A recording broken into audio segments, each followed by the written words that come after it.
네, 유엔 안보리 대북 제재안이 가결이 됐는데 저는 만장일치였고요. 제재 수위도 다소 높은 걸로 관측이 나오고 있습니다. 시장에 관심이 또 어떤 영향을 주게 되는지 사뭇 궁금하실 텐데요. 마켓 키워드 시간을 통해서 좀 더 알아보도록 하겠습니다. 도움 말씀 주시기 위해서 우리자산운용의 김학주 상무 자리하셨습니다. 안녕하십니까? 네, 안녕하십니까? 자, 북한이 좀 세게 나오고 있습니다. 언제 안 그랬던 것은 아닙니다만 정전협정을 파기하겠다 이렇게 또 얘기를 했고요. 이것이 한국 주식시장에도 적지 않은 영향을 줄 수는 있는데 아직까지 움직임은 뚜렷하진 않고요. 금융당국도 긴장은 한다라고 밝히고 있습니다. 자, 글로벌 증시 대비 상대적으로 코스피가 약세를 나타나고 있는데 이런 이유도 좀 첨언이 됐다고 봐야 되겠죠. 네, 아무래도 최근에 한국의 주식이나 채권 시장의 약세는 좀 그쪽에 영향을 받는 것 같습니다. 그러니까 미국은 그동안 이 북한을 때릴 필요는 없었을 것 같아요. 그 이유는 첫 번째로는 이걸 쳐봤자 그렇게 돈만 들어가지 얻을 게 별로 없지 않습니까? 이란 같은 경우에는 공격을 하면 석유에 대한 이권 같은 것들을 자기가 조작할 수가 있는 거니까. 또한 이제 그 전쟁 수행 능력을 북한이 한참 전에 잃어버렸다고 생각을 한 것 같아요. 그러니까 굳이 그렇게 다룰 필요는 없다고 생각했는데 이제는 올해 안에 이제 그 대륙간 탄도미사일 능력을 갖고 있지 않습니까? 물론 요격을 할 수 있겠지만 한 번만 실수해도 끝나는 거니까요. 이제는 미국이 어떤 조치를 취해야 되는 거죠. 모든 문제의 근원이 북한이 돈이 없다는 데서 발생하지 않겠습니까? 그렇다면 그런 궁핍을 해결해야 되는 건데 그 대안으로 이제 우리 한국과 통일을 시켜놓으면 그러니까 중국과 협의를 해서 그렇게 만들어 놓으면은 이제 한반도가 좀 평화지대로 가지 않을까, 문제가 없어질 것이다 이렇게 생각할 수 있는 겁니다. 근데 이렇게 한반도를 통일시켜놨는데 한반도가 중국에 붙어버리면 어떡하나 이렇게 걱정할 수 있겠지만 사실 일본이 상당히 미국에 예속적이거든요. 그러니까 일본 차 같은 경우도 사실 미국 차를 만들지 않습니까? 그만큼 가장 자기네들이 물건을 많이 팔아먹는 데가 미국이기 때문에 굉장히 경제가 미국에 예속돼 있기 때문에 미국은 얼마든지 일본을 통해서 극동의 어떤 지배력을 유지할 수 있기 때문에 설령 한반도가 그쪽으로 중국 쪽으로 기운다 그래도 그렇게 신경은 잘 안 쓸 것 같아요. 그래서 이런 대안이 있을 건데 문제는 이제 이 한국이 얼마큼 어느 정도의 기간 안에 통일 비용을 부담해야 되느냐 이거죠. 한꺼번에 많이 부담하게 되면은 우리나라의 재정이 많이 약화되고 통화 가치가 떨어질 수밖에 없거든요. 그렇게 되면 이제 한국에 장기적으로 투자하는 외국인들 같은 경우에는 자기네가 아무리 플레이 잘해도 환해서 잃어버리면 끝나는 거니까요. 걱정할 수밖에 없고 그래서 이제 이 주식이라든가 채권에 대해서 약간 좀 살아오는 것을 주저하는 그런 모습들이 나타나고 있습니다. 네. 자, 전 세계에서 유일한 분단 국가가 이 남북 관계인데 사실 남북 문제는 우리만의 문제는 아니죠. 그 뒷배경에는 김학주 상무도 말씀하셨지만 미국이라는 나라와 또 거대 강국인 또 중국이라는 나라가 붙어 있기 때문에 쉽지만은 않은 그런 상황인 건 분명한 것 같습니다. 극단적인 상황으로 치닫기에는 그렇게 우려하실 필요는 없지 않을까라는 아직까지는 물론 그렇다고 간과해서는 안 되겠지만 네, 이렇게 좀 보시는 게 좋겠고요. 자, 일단 미국 쪽으로 한번 다시 이야기를 돌려서 미국은 자동 예산 삭감 프로그램인 시퀘스터가 발동이 됐는데도 소비가 오히려 좋은 모습을 나타내고 있답니다. 이 해결책이 있는 것일까요? 그러니까 시퀘스터가 발동을 하더라도 그 규모는 최소화시킬 것이다 이렇게 생각하고 오히려 그런 것들을 양적 완화라든가 이 통화 정책을 쓸 수 있는 빌미로 생각을 하지 않을까 이렇게 좀 낙관적으로 해석하는 것 같습니다. 그러니까 결국은 인플레를 만들 거니까 채권보단 주식이 낫다 이렇게 보는 거죠. 그동안 이제 세계적으로 풀린 돈들이 아시아 특히 중국으로 가서 일을 했지 않습니까? 결국 투자가 된 건데요. 이제는 거기 한계가 되니까 다시 미국으로 회귀하는 거 아니겠습니까?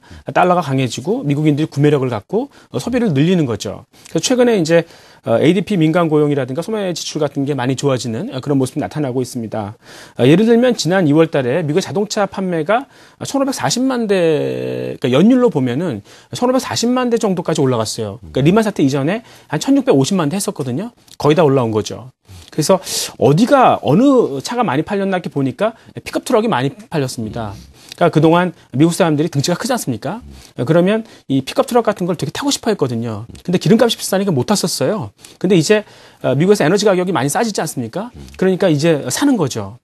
그러면서 미국의 소비가 좀 좋아지는 그런 모습이 나타나고 있는데 불행하게도 이 한국 자동차 업체들은 이런 라이트 트럭, 그러니까 픽업이라든가 미니밴 이런 쪽이 약해요. 그러니까 점유율이 떨어지는 그래서 조금 재미를 못 보는 그런 측면에 있습니다.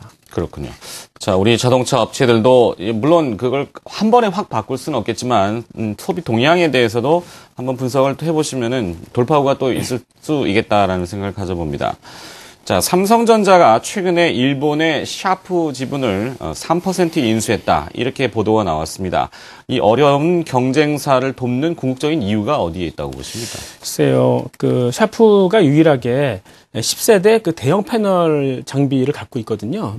근데 삼성도 이제 여기에 투자를 해야 됩니다. 그러니까 아무래도 이제 해상도를 그 개선시키는 기술들이 많이 발전했기 때문에 이젠 대형 패널 같은 경우도 충분히 볼만 하거든요. 그래서 삼성도 투자를 하고 싶은데 이미 샤프가 갖고 있으니까 뭐 굳이 우리가 중복 투자 안 하고 그냥 샤프의 지분을 사겠다 뭐 이런 거거든요. 그러니까 결국은 삼성이 좀 도모하는 게 이 IT 부품 업계의 그 이 구조 조정을 지금 추진하고 있는 거죠. 결국은 뒤집어서 얘기하면 결국 샤프는 삼성의 경쟁자가 아니다는 거죠. 진정한 경쟁자는 이제 여지껏 애플이었고 이제 앞으로 구글이나 아마존 같은 데가 될 것이다. 이렇게 보는 거거든요. 사실 삼성 같은 경우는 지금 IT 부품을 만들더라도 상당 부분을 자체적으로 사용을 하기 때문에 그 부품 가격이 올라가든 내려가든 그렇게 크게 영향이 없거든요. 근데 그걸 굳이 가격을 낮춰서 진정한 경쟁자들에게 싸게 줄 필요는 없다는 거죠. 그래서 이제 그렇게 보면은 그런 과정에서 기존의 경쟁자고 지금은 아닌 이 LG 디스플레이 같은 데가 이제 수혜를 받는 거죠. 그러니까 하이닉스도 마찬가지 논리예요. 그러니까 그동안은 이제 대만이나 일본 업체들이 삼성이 조 앞에 있으니까 우리 한번 따라가 볼까 이렇게 생각을 했었거든요. 근데 이제 너무나 많이 차이가 벌어지니까 이제 포기하는 그런 국면인데 그렇다면 지금 삼성이 이익을 극대화하려면은 반도체 설비를 늘려야 되는 거죠. 근데 안 늘려요. 그러니까 진정한 경쟁자들을 이제 부품으로 압박을 하겠다는 거죠. 그런 측면이라면 이 하이닉스 같은 반도체 업체들도 그런 반사익을 충분히 받을 수 있다 이렇게 볼 수 있겠습니다. 네. 자, 요 며칠 SK 하이닉스에 대한 뭐 수급으로 외국인 투자들이 뭐 많이 관심을 두는 이유도 이런 배경에 또 있지 않나 생각입니다. 물론 반도체 현물 가격도 많이 올라가고 있고요. 자, 그리고 또 이 관심을 하나 더 돌려보면은 최근에 빅데이터라는 용어가 등장하고 있습니다. 사실 인터넷이라고 하는 것은 미국의 그 군사적인 네트워크망에서 출발하듯이 빅데이터도 제가 알기로는 미국의 대테러 방지용으로 활용이 되다가 이것이 이제 활용도가 넓어지는 거 아니겠습니까? 이것이 또 중요한 증시의 하나의 뜨거운 이슈로 등장하고 있다고 하던데 어떻습니까? 예, 앞으로 관심 많이 받을 것 같아요. 그러니까 지금 뭐 세계 경제가 그동안 과소비 어떤 후유증을 많이 앓고 있지 않습니까? 여기서 벗어나려면 한 두 가지 방법이 있다고 생각해요. 그러니까 미국이 이제 에너지를 세계에 싸게 공급해서 충분히 이제 성장할 수 있는 기반을 마련해 주거나 두 번째는 이제 스마트 소사이어가 되는 거죠. 그래서 굉장히 좀 이 똑똑한 장비들, 그러니까 스마트 디바이스가 조금 더 많이 나와야 된다라고 생각하는 거죠. 그래서 이제 한국의 IT에 대해서 사람들이 여전히 그 미련을 갖고 있는 이유가 이런 것들이 아직 끝나지 않았다. 사회는 더 똑똑해져야 된다. 이렇게 생각을 하는 거죠. 근데 그 한 복판에 빅데이터라는 게 있는 것 같아요. 이 사회를 더 스마트하게 만들어줄 수 있는 가장 핵심적인 수단인 것 같습니다. 그러니까 뭐 지금은 사실 의사결정을 할 때 어떤 대상에 대해서 굉장히 조각난 정보들을 갖고 그걸 갖고 이제 의사결정을 하니까 굉장히 비효율성들이 많이 있거든요. 근데 그것들을 앞으로는 쉽게 언제 어디서든 그걸 풀링해서 그러니까 모아서 아주 그 합리적인 의사결정을 빠르게 할 수 있다는 거죠. 뭐 예를 들면 최근 미국에서 어떤 딸아이의 임신 사실을 부모보다 이 그 타겟이라는 유통업체가 먼저 알았다는 보도가 있었습니다. 그러니까 이 타겟 입장에서는 그 따님의 그 구매 행동을 잘 알았거든요. 그래서 이 로션이 너무 많이 팔린다는 거예요. 평소 정상적으로 그렇게 팔릴 수 없었다. 근데 임신하면 이제 배가 트지 않습니까? 그러니까 그걸 발라야 되는 거죠. 그러니까 그런 걸 보면서 미래 고객에게 이제 그 유아용 도구의 어떤 팜플렛을 보낸 거죠. 그걸 이제 부모가 이제 보게 된 거죠. 그러니까 이렇게 개별 소비자들에 대한 어떤 그 미래 소비까지도 다 예측해서 이제 대응할 수 있는 그런 아주 똑똑한 그런 서비스가 이제 시작이 된다는 거죠. 그 안에 그 핵심이 이제 빅데이터인데 제가 보기에는 그 타겟이 조금 더 이제 그 정보를 가졌다면 그러니까 그 딸아이가 부모랑 같이 산다는 사실을 알았다면 아마 안 보냈을 거예요. 그러니까 어떤 업체가 좀 더 고객의 아주 그 컨피덴셜한, 그러니까 아주 그 구체적인 그런 정보까지도 이제 접근이 가능한지 그런 업체들이 유리할 테니까 아마 인터넷 포털이라든가 아니면 SNS 뭐 이런 업체들이 이제 이런 큰 흐름의 수혜가 되지 않을까 이렇게 생각하고 있습니다. 그렇군요. 또 언뜻 들으면 또 이 서버를 관리하는 업체들, 뭐 데이터를 저장하는 업체들 연결시켜서 뭐 NI, SI, 뭐 포괄적인 수혜들이 또 많이 발전이 되겠군요. 자, 이제 환기를 조금 소프트하게 가볍게 돌려보겠습니다. 엊그저께인가요? 제가 그 인터넷 기사를 보니까 미국의 흑인분들이 우리나라의 매운 라면을 먹고 상당히 이색적인 반응을 냈다고 했은 그 광고를 봤습니다. 이 가수 싸이가 광고 모델을 하고 있는 그 라면 제품인 것 같은데요. 저도 군대 다닐 때 이 미군하고 같이 훈련을 뛰어보면은 저희가 가지고 있는 사발용 용기 그 라면과 하나에 미군들이 먹는 시레이션이라고 하는 두 박스를 교환할 정도로 라면을 굉장히 좋아하시더라고요. 자, 이것이 어떤 의미를 또 시장에서는 풀이를 해봐야 되는 건가요? 그러게요. 그러니까 지금까지 이 한류를 이렇게 이끌어왔던 게 뭐 드라마라든가 아니면 음악 뭐 이런 거였었는데 앞으로는 이 맛, 그러니까 음식료라든가 뭐 영화 지금 한참 되고 있는데 뭐 그런 것들로 이제 퍼져나가겠죠. 근데 음식료가 생각보다는 아직까지 그렇게 현지화가 잘 안 됐던 것 같아요. 그게 이제 이 경영진들의 약간 좀 독단적인 교만한 그런 태도가 아니었나. 그러니까 얼마 전에 어느 한 라면 회사의 그 간부가 우리는 라면계에 코카콜라가 되겠다 뭐 이렇게 얘기를 하더라고요. 그러니까 이 세계인들의 입맛을 우리가 그렇게 그냥 이 장악해버리겠다 뭐 이런 건데 물론 좋습니다. 그렇지만 처음에는 그들의 입맛을 좀 끌어들일 수 있는 그런 노력, 현지화가 좀 돼야 되지 않겠습니까? 근데 그런 것들이 무시됐다는 거죠. 근데 최근에 보면 약간 좀 태도가 바뀌는 것 같아요. 그러니까 중국의 라면을 맛을 봐도 단순한 매운맛이 아니라 중국인들의 입맛에 맞는, 그들의 그 입맛에 맞는 그런 매운맛으로 이제 진화가 되는 거 보면은 이제 좀 바뀌고 있다. 뭐 이렇게 생각이 되는 거죠. 그래서 특히 이제 한국의 그 이 매운맛 같은 경우에는 좀 중독성이 있지 않습니까? 그러니까 제가 예전에 그 영국에 좀 살았었어요. 네. 근데 그때 가니까 테스코에서 그 열대 과일 음료를 이렇게 팔더라고요. 근데 못 먹겠더라고요. 너무 자극적이라서. 근데 어차피 그걸 살아야 되니까 그걸 먹게 되지 않습니까? 근데 나중에 이 중독이 되더라고요. 워낙 맛이 강하니까. 네.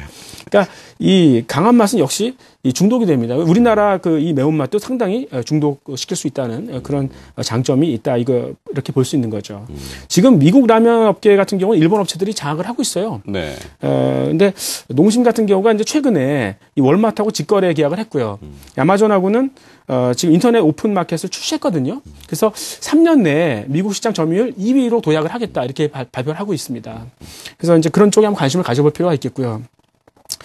지금 뭐 빙과류 같은 경우는 중국에서 냉동 보관 시설이 없어서 그런지 현지 업체가 없어요. 그리고 대부분 이제 그 글로벌 업체들이 획일적인 맛을 갖고 이제 소개를 하거든요. 그래서 우리나라 빙과류가 거기서 약간 좀 특색 있는 그런 맛을 한번 좀 이렇게 창조할 수 있다 그러면 상당히 기회가 될 수 있을 것이다 이렇게 볼 수 있겠고요. 또 한류 가운데는 음식료 이외에 이 애니메이션 캐릭터 상품도 좀 관심 있게 볼 수 있어요. 그러니까 이 뽀로로라는 게 아주 글로벌 브랜드가 되지 않았습니까? 네. 근데 최근에 이제 유럽에서 햄버거 사 먹으면은 아이들한테는 이 한국의 애니메이션을 닮은 그 주인공의 그 캐릭터를 이제 플라스틱으로 구워서 준다 그러더라고요. 그 정도로 이제 이 애니메이션 그 캐릭터가 지금 보급되고 있으니까 그걸 디자인하는 업체들한테도 좀 관심을 가져볼 필요가 있겠다. 이렇게 볼 수 있겠습니다. 그렇군요. 자, 한때 우리나라의 드라마 지금은 지났으니까 대장금이라는 드라마가 한류 열풍의 아주 선두였는데 역시 먹는 것이었죠. 우리나라 음식이 독특한 그 매력이 분명히 있을 겁니다. 이 한류를 잘 타고 가는 식품업체를 또 한번 기대를 해봅니다. 자, 요즘 금리 얘기, 다음 주에 이제 금통위가 있습니다만 요즘 금리가 아직까지도 이 자산운용을 하는 특히 보험사들 입장에서 보면은 지난번에 한번 말씀을 해주셨지만 약간 스티프닝이 좀 아직도 더뎌지는 것 같아요. 그러니까 자산운용에 어려움을 겪으니까 계속 역마진이 나오고 증자 얘기가 또 나옵니다. 올해 2위권 손해보험사들이 증자의 부담을 나타내고 있어서 주가 하락폭도 좀 있는 것 같은데요. 반등할 수 있는 소지는 좀 없을까요? 글쎄요, 굉장히 주가는 많이 빠졌으니까 기술적인 반등은 있을 수 있겠는데 이 보험업계에 상당한 위협이 있는 건 사실인 것 같습니다. 그러니까 추세적으로 반등은 못할 거라고 생각합니다. 그러니까 지금은 이제 저금리에 후유증이 있는 거죠. 그래서 높은 금리로 이제 그 보장성 보험을 과거에 팔아놨는데 지금 워낙 운용 수익률이 낮으니까 도저히 맞춰줄 수 없다. 근데 그런 것들이 시간을 갖고 이제부터 슬슬 장부에 나타나기 시작하는 거죠. 이제부터는 드디어 이제 수익성이 악화가 될 수 있는 거죠. 그러니까 이 정부는 그렇다고 보험 보험사를 도산시킬 수는 없습니다. 그러니까 97년부터 2001년 사이에 일본의 생보사 7곳이 망했었거든요. 그때 굉장히 고통스러웠어요. 사실 이 보험이라는 게 그 사람이 이제 마지막으로 기댈 수 있는 것이기 때문에 그거를 도산시킨다는 건 말도 안 되지 않습니까? 그래서 그렇지 않기 위한 도산 방지를 위한 그런 준비를 지금 하고 있다는 거죠. 그래서 규제를 들어가거든요. 그래서 보험사들한테 너희들 있는 돈을 함부로 주주한테 배당으로 나눠주지 말라. 그리고 이 높은 이율의 그 보장성 보험을 가급적 자제하라. 뭐 이렇게 가니까 아무래도 이제 이 주가에는 별로 안 좋은 소리가 될 수밖에 없지 않습니까? 또한 이제 자본 건전성을 계속 강화시킬 수밖에 없는 거죠. 그래서 이 자본 구조가 좀 취약한 중소형 보험사들은 계속 증자할 수밖에 없고요. 반면에 이제 좀 자본이 좀 편안한 그 초대형 보험사들은 좀 유리하게 되는 그런 상황이 벌어지고 있습니다. 좀 장기적으로 보면은 미국에서 이제 401k, 그러니까 이게 퇴직연금 아니겠습니까? 그거를 해약하는 사람들이 꽤 늘고 있어요. 그만큼 이제 먹고 살 것도 없는데 무슨 보험이냐, 뭐 이렇게 가는 거죠. 그러니까 우리나라도 아직은 좀 버티고 있습니다만 조금 경기가 나빠지면 그런 사태가 올지도 모르고 이건 아마 이 손보사들한테 좀 직격탄이 될 수도 있는 그런 상황입니다. 네.